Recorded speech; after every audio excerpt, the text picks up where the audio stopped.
Excellencies, dear colleagues and students, Mr. Pandor, it's a great privilege for me to welcome you on behalf of Leiden University as our honorary visiting Oort Professor of Astronomy for Development. I also warmly welcome the high-level delegation that is accompanying you from the South African Ministry of Science and Technology. We're also glad to host Ambassador Coloane and our guests from the South African Embassy and many important people in the audience from the Netherlands, Brussels and elsewhere in Europe. We are particularly grateful that you took the time to come to Leiden in this extremely busy political time in South Africa after the election of your new president. Minister, you have a distinguished career that has earned you many awards and accolades. Professor Miley of the Leiden Observatory will tell us something about them in the Laudatio. Professor Miley, the floor is yours.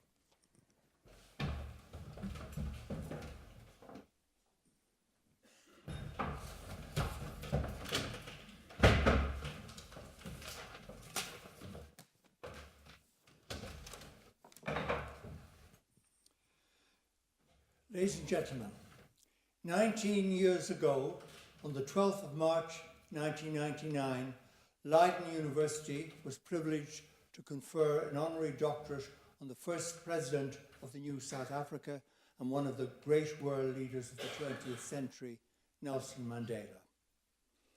Today, we pay tribute to another great South African who has also devoted much of her life in helping to make our world a better place, by stimulating and promoting education, science and technology as tools for creating sustainable social and economic transformation of the African continent. Your Excellency, Grace Naledi Pandor, Leiden University is honoured to have you among us as Oort Professor of Astronomy for Development. You were born in Durban in 1953 into a distinguished family of academics and fighters for social justice. Both your grandfather, Professor Z.K. Matthews, and your father, Joe Matthews, played important parts in the struggle against apartheid and the emergence of the new South Africa. Because of your father's exile, you spent much of your early life abroad, where you obtained degrees in English, history, and linguistics. But education and education policy have always been passions of yours.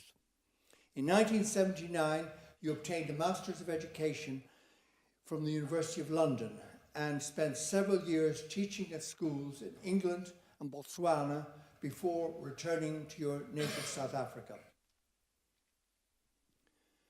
There, you occupied several academic and teaching positions before entering Parliament in 1995. While in Parliament, you continued your quest for knowledge and obtained a Diploma of Leadership in Development from the Kennedy School of Government in Harvard.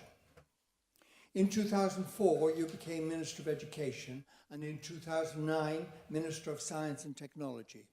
Except for a short time as Minister of Home Affairs, you've been Minister of Science and Technology ever since. You also served several times as Acting President of South Africa. As Minister, you've worked tirelessly to promote international partnerships in education, science, technology and innovation. An important goal of yours has been to use science as a tool to boost socio-economic development in South Africa, throughout the African continent and beyond. Your holistic vision of education, science and technology as engines of development was also that of Nelson Mandela, who once said that it's through education that the daughter of a peasant can become a doctor, that the son of a mine worker can become the head of the mine, that the child of farm workers can become the president of a great nation. Under your leadership, South Africa has made huge strides forward in science and technology and contribute more and more to the international scientific adventure. But you realize that progress in science and education must go hand in hand with mobilizing the underused talents of Black South Africans, women, and disadvantaged minorities. Over the years, you've fought hard to stimulate racial transformation, gender equality, and social justice. As Minister, your vision, your drive, and your innovative approaches have enhanced the prestige of Africa as an important partner in world research and education. Among the several distinctions that you have deservedly received for your accomplishments are the German Grand Order of Merit, the German Grand Cross of Merit, the Science Diplomacy Award of the American Association for the Advancement of Science, and honorary doctorates from Stellenbosch University, Nova University Lisbon, and recently from my alma mater, University College Dublin. You have been particularly vocal in promoting astronomy as an engine for the development of the African continent. Astronomy is a science that the new South Africa focused on from the outset because of the country's geographic location, historic expertise, and because of its links with fundamental science, cutting-edge technology, and inspiration. Since the end of apartheid, South Africa has made huge strides forward in astronomy. Innovative examples are the Large Salt Optical Telescope at Sutherland and the Radio Meerkat Array in the Karoo.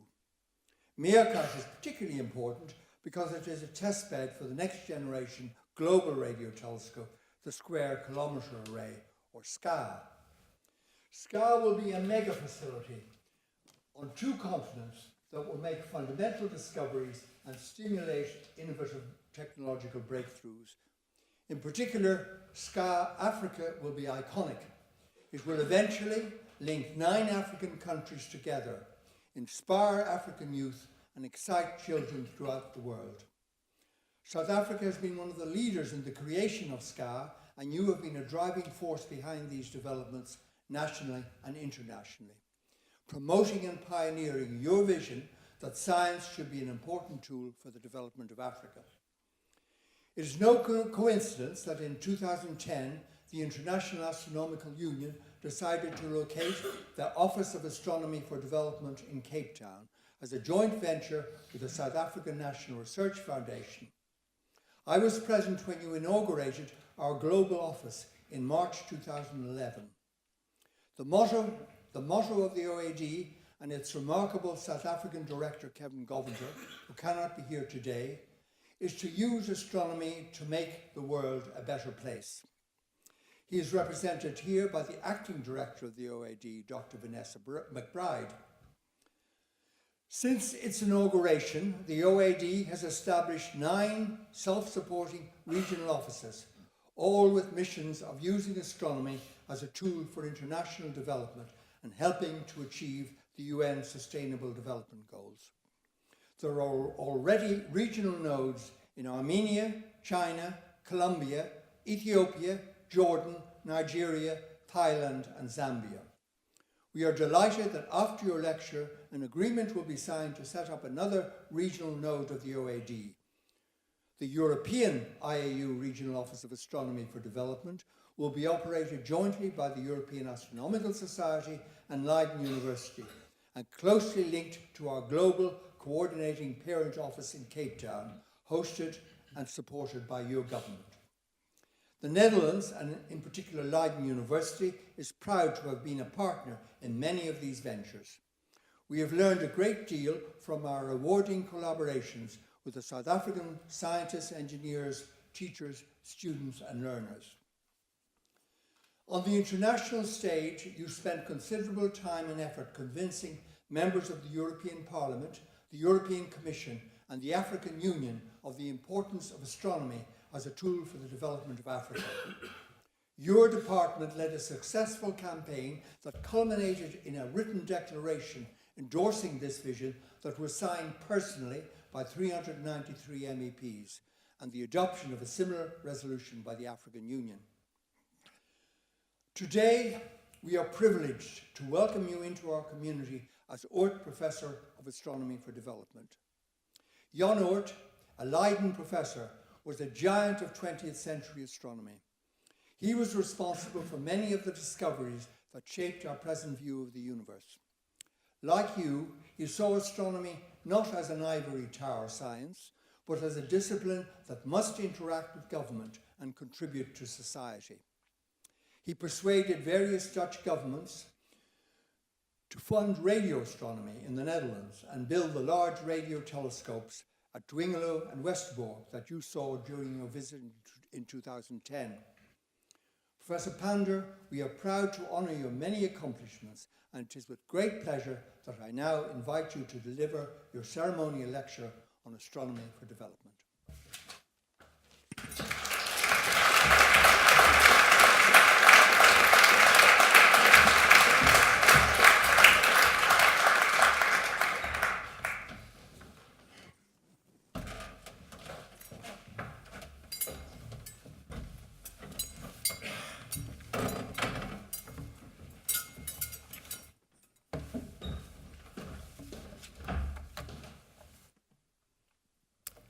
I don't need the microphone. I can, thank you very much.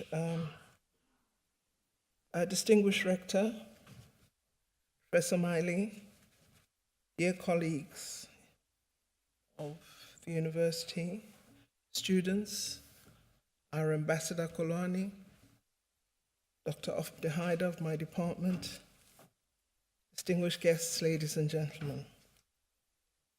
I'd like to begin by thanking the executive authorities of the University of Leiden for the great honor bestowed on me to serve as an honorary professor of astronomy for development. I feel deeply privileged and humbled by the recognition from a university of such prestige. Our continent, Africa, is still confronted by many intractable challenges. And as leaders in Africa and the global community, we need to find definitive responses to the plight of the poorest and most marginalized in the world. The global intellectual community has tremendous knowledge resources that I believe can be put to good use in assisting the least developed to advance into increased prosperity and opportunity.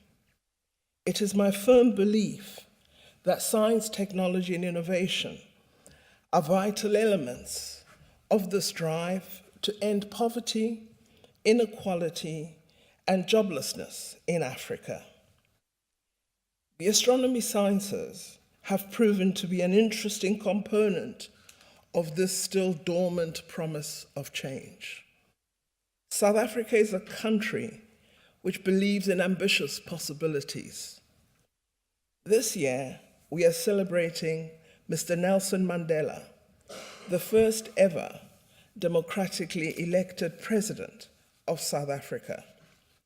He would have turned 100-year-old this year had he lived. So we decided as a country to mark 2018 as his centenary year, dedicated to celebrating his life, his values, and the commitment to humanity that marked his life. He was a political prisoner for most of his adult life, but on the day he won his freedom, he took the first step toward shaping a South Africa that focuses on national development and on using our talents for the benefit of all. A little acknowledged fact is that Mandela's freedom not only set South Africa free, but also set Africa free. For example, we are now able to share our relatively advanced science and innovation resources with other African countries.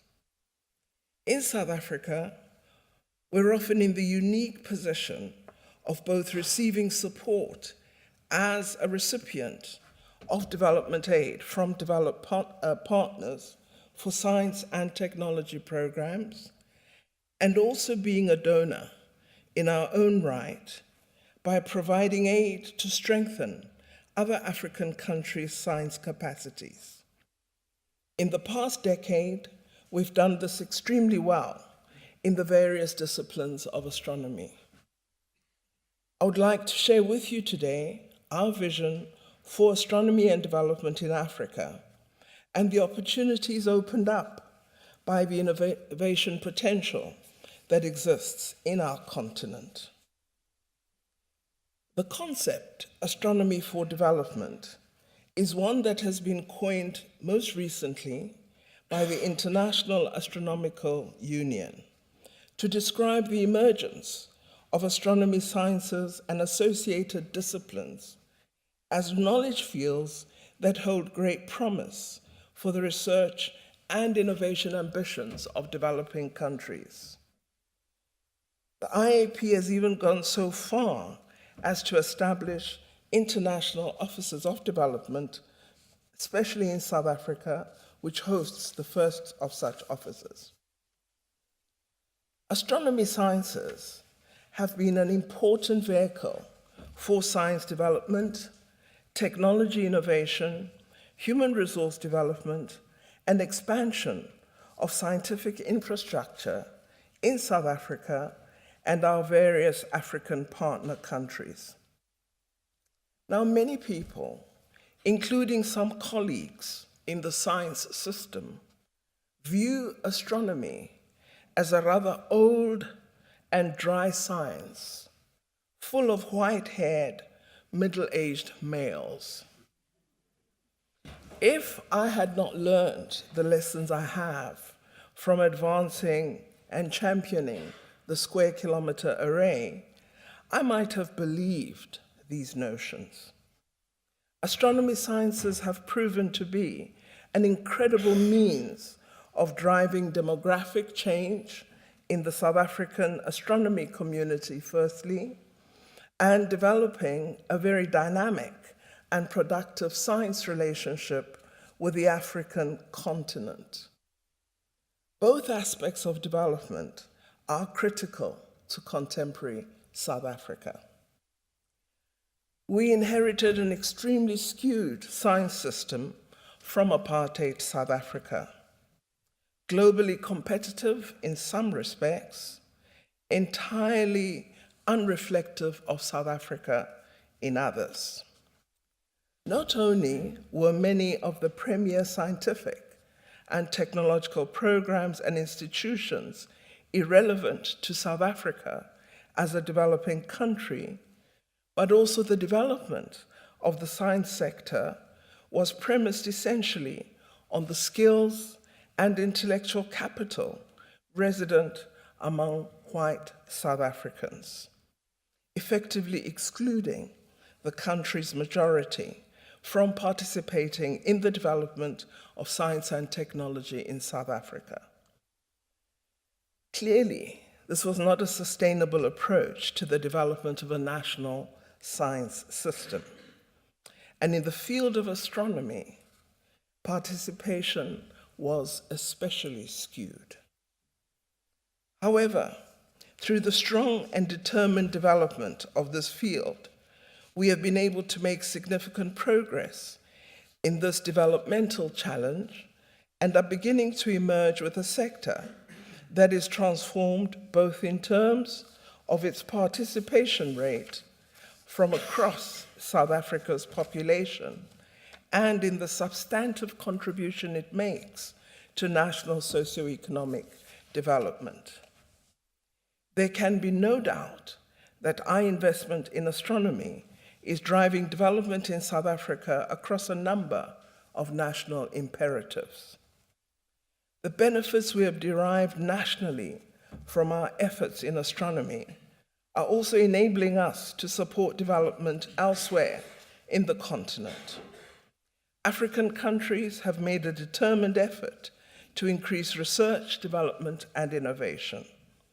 The past 15 years have witnessed focused interventions in higher education, in science councils, as well as in science academies.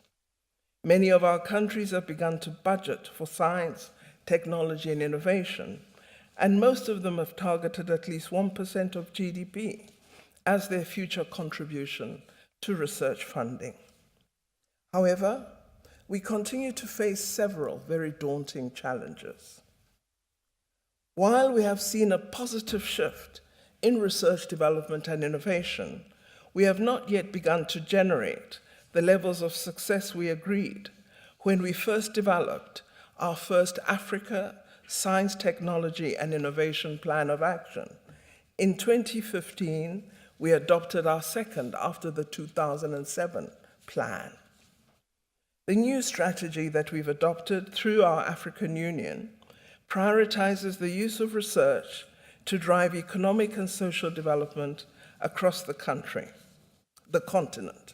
It commits signatory countries to 6 goals, including tackling hunger, disease, and unemployment through science, technology, and innovation, and we have agreed to set up appropriate institutional structures to pursue these objectives. African research and innovation programs are progressing in a number of disciplines. The complex challenges confronting our continent have created an opportunity for Africa to be at the forefront of global scientific discovery, as highlighted, for example, by the pioneering work undertaken in South Africa in areas such as microbicides to prevent HIV and AIDS infection, as well as drug and vaccine development for malaria and tuberculosis. This work has benefited immensely from a range of collaborations and international funding partners.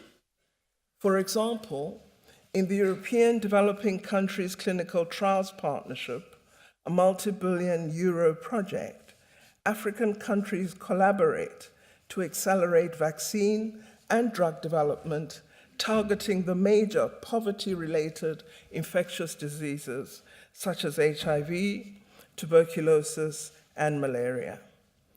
The EDCTP is a public-private partnership between 13 European and 13 sub-Saharan African countries. Its 10-year budget is at around 1.9 billion euro. All sub-Saharan African countries are eligible to source this funding. The EDCTP is co-owned by African and European governments. Co-ownership has enabled a greater African strategic input into the design and implementation of the program. Not only will this approach build Africa's research and innovation capacities, but it also enhance Africa's profile as a science and technology partner for Europe. However, our decision as South Africa to invest in astronomy research has given meaning and content to the notion of astronomy for development. We've made important investments both in infrastructure and human resources to position South Africa as an international partner of choice. A decade of investment in this area of comparative advantage has given us many economic opportunities. Some of our telescopes are located in remote rural areas. Thus, we've had to build roads, ensure energy supply and connectivity for all our projects and communities living close by.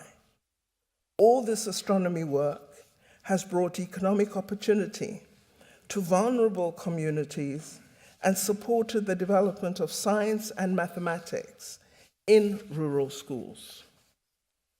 The astronomy sciences have given life to a reinvigorated science focus in South Africa and several African countries.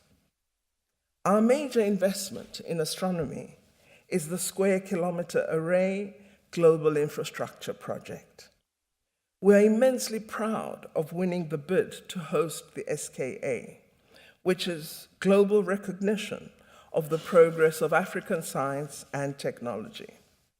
For the first time, Africa will host one of the world's major large-scale research infrastructure.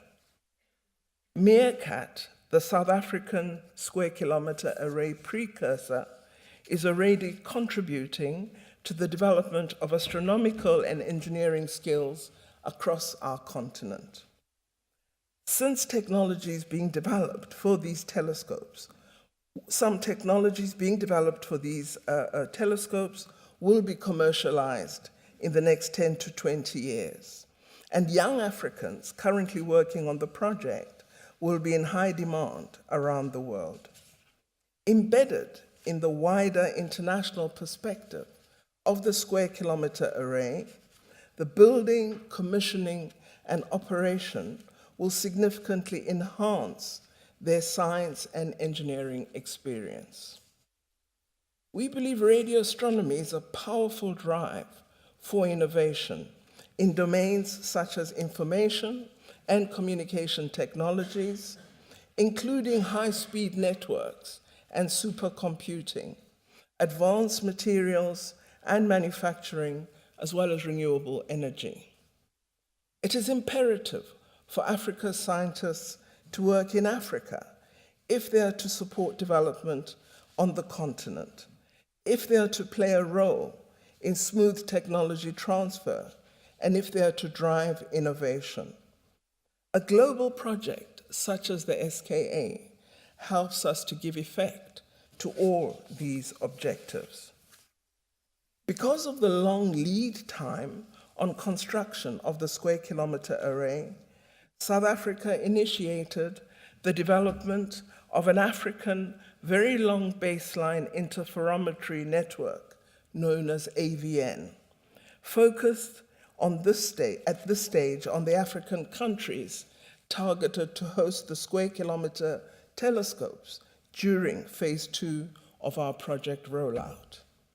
Through this project, we hope not only to assist African SKA partner countries to prepare for the SKA, but also to develop a legacy project putting Africa on the global VLBI map with the eventual establishment of a network of VLBI-capable telescopes linked to the European VLBI network, in which the Netherlands plays such a critical role through Astron.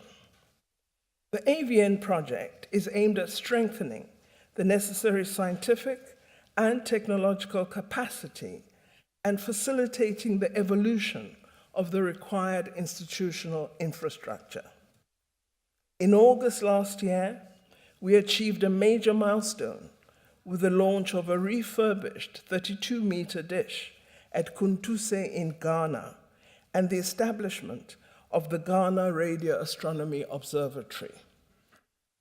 Although this initiative involves strong scientific, technical, and engineering input from South Africa, it resulted in significant educational upliftment and skills development of Ghanaian scientists and technologists, and catalyzed Ghana's internal counterinvestment in the refurbishment. With support from the United Kingdom, we have also established the development of African Radio Astronomy Project, or DARA, in support of our AVN initiative. DARA involves intensive human capital development initiatives in the form of scientific and technical training, and also supports infrastructure development. The AVN project and SKA-related cooperation activities with several of our African partners have also given rise to a revival and the establishment of new programs in astronomy and physics at various African universities. Hundreds of young people from several African countries have trained in South African astronomy programs and are gradually returning to their countries to take up leading new positions established there in response to these efforts. So we're not by any means colonizing academic colleagues from other African countries, but allowing a brain circulation that is absolutely necessary to advancing scientific development. We are starting off on a very small base, but the developmental achievements are, in our view, significant nonetheless. This astronomy infrastructure presents for us a massive leap forward in terms of IT infrastructure, bringing enhanced high-speed connectivity and computing capability to the African partner countries. Following global trends, we are investing in the modernization of research and development infrastructure, and in particular, new instruments and facilities, such as centers for high-performance computing, as key components in the drive to ensure that there's the requisite capacity to generate new knowledge. Through the Center for High-Performance Computing, we hope for the development of nodes and partnerships with higher education and research institutions, as well as industry, in South Africa, in the rest of Africa, and in the rest of the global community. In parallel with and in support of the AVN, we have also established the Big Data Africa project, which aims to develop the ICT capacities of our African partner countries. With the support of the University of Texas, we have deployed supercomputer racks in 6 African countries, where they've catalyzed high-performance computing developments. New infrastructure has been put in place, new academic programs are emerging, new science is being done, and the concept of big data is beginning to take shape and meaning in this context. The best involvement in Africa's long-term sustainable development is an investment in the continent's indigenous research and innovation capacities. I believe that there is now a golden opportunity to develop new, strategic, and mutually beneficial African science partnerships.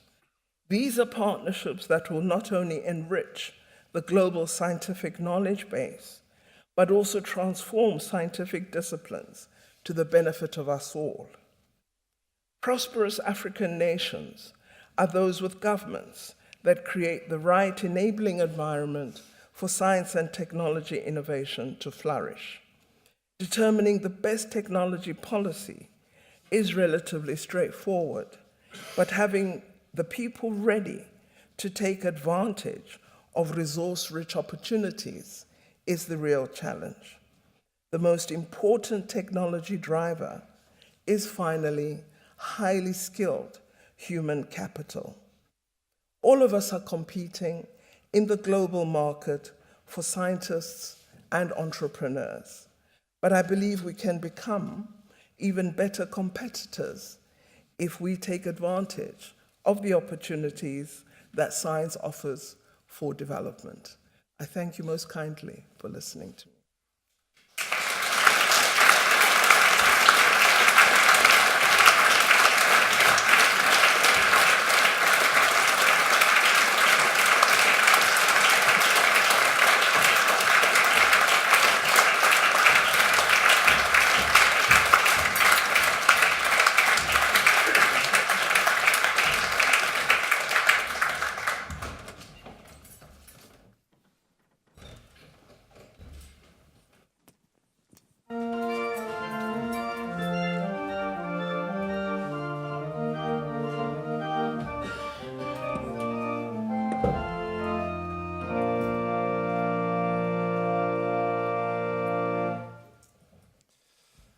Professor Pandor, many thanks for this inspirational lecture. I really appreciate it. Well, before the reception, there will be a short interlude. We are signing an agreement in the presence of Professor Pandor. We will set up a European IAU Regional Office of Astronomy for Development in the presence of all of us, all these important people in the first row, and also over there. So now I have to call them. First, I would like to ask Professor Benvenuti, General Secretary of the International Astronomical Union, then Dr. McBride, Acting Director of the Global IAU Office of Astronomy for Development, Cape Town, followed by Professor Davis, President of the European Astronomical Society, and finally Professor Rutgering, Director of the Leiden Observatory, to go one by one to the signing table. And if they wish, they can say a few words about what is on the table, I would say. I first give the floor to Professor Benvenuti. I give you also the microphone.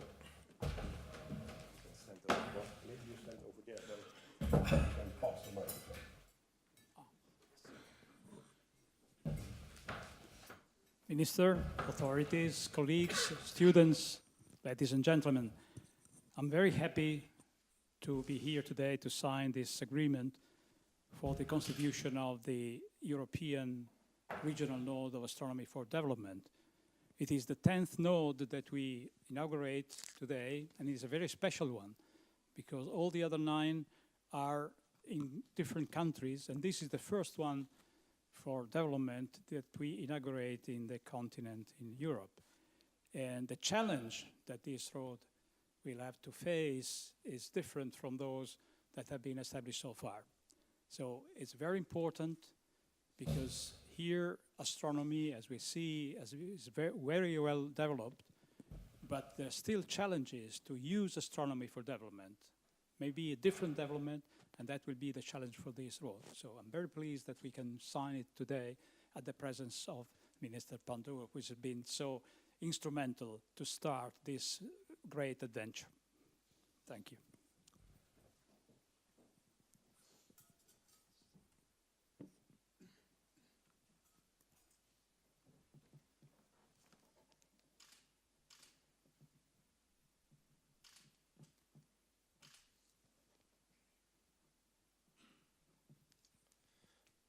Okay, thank you, Professor Benvenuti. Then Dr. McBride. Hi, ladies and gentlemen. It's a great honor to be here today in front of all of you, and especially with Minister Pandor, Professor Pandor here in the audience, to mark another milestone on the road of astronomy to development, and that's the signing of this particular agreement. I think as I stand here today in this context where I'm really made aware of, you know, the 500-year academic endeavor that's been taking place here, I feel that it's taken a tremendous courage and also humility on the part of both the European Astronomical Society and Leiden University to actually start the Center of Astronomy for Development here in Europe. So I really am very excited to open that. As a representative of the Global Coordinating Office of Astronomy for Development in Cape Town, I would like to use this opportunity to wish you a very warm welcome to the family of Offices of Astronomy for Development. And of course, from all the other regional and language offices, the 9 that already exist, I would like to take the opportunity to say that we are very excited to learn from the special context of the European office, and we are also very keen to share the experiences that we've had in using astronomy, the skills and techniques of astronomers to contribute towards the Sustainable Development Goals. Okay, thank you.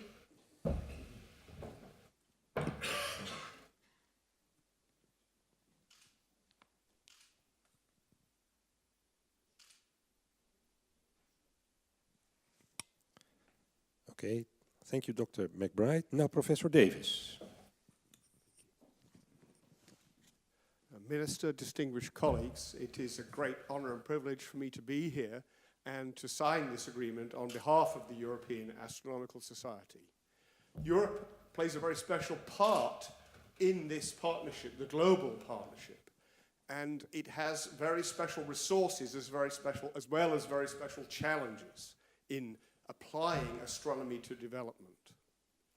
I want to give you one brief example where tomorrow I shall attend a formal event rather like this at the Museum for the History of Science in Oxford to celebrate a large donation which has been given to the museum to allow it to use its collections for the Syrian and Iraqi refugee populations that have found their homes in the United Kingdom.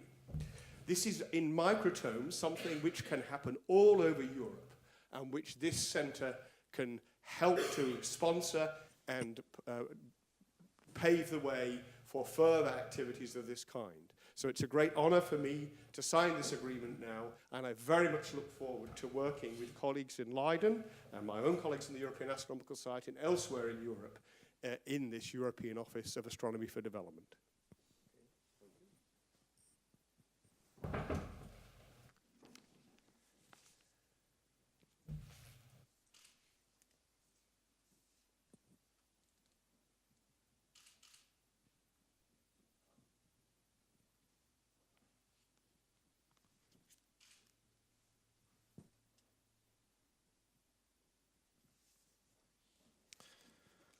Okay, thank you, Professor Davis. Now I would like to invite Professor Rutgering.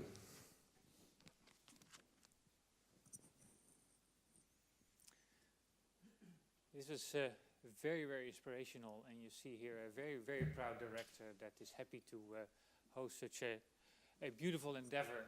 And if I explain to people what I'm doing, research, education, but I can always say as an institute, we also do wonderful other things. And this is clearly an absolute very good example of that. And what I always tell people that Pedro Russo and George Miley, for example, have led Universe Awareness, and that's a program to bring astronomy to small kids all over the world. And I'm not sure how they do that, but they claim they've reached more than 1 million kids, and I find that absolutely amazing. I think in this spirit, this center will operate, and I'm sure they'll have great successes, not only by themselves, but in great collaboration with all the other countries. So I'm very happy here. Thank you.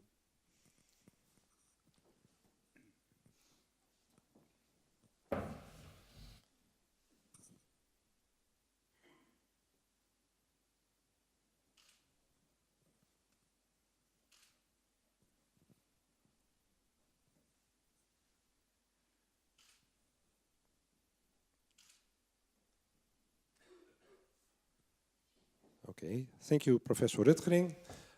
And finally, I will also sign on behalf of Leiden University, without a speech.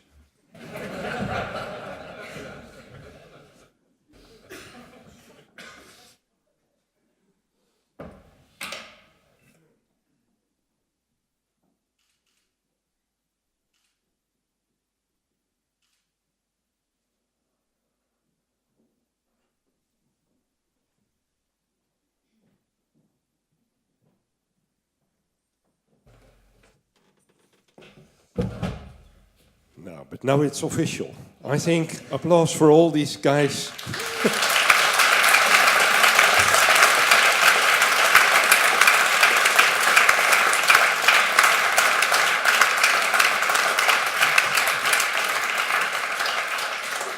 And thank you again, Professor Pandor, because due to the fact that you are sitting on the first row and give this speech, that makes it happen that we are now celebrating and did the signing.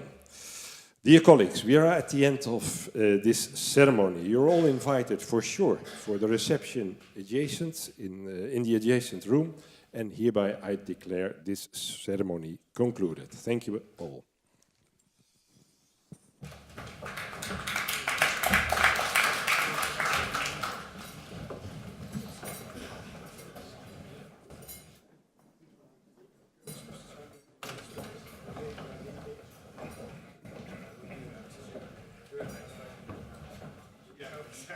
Yeah,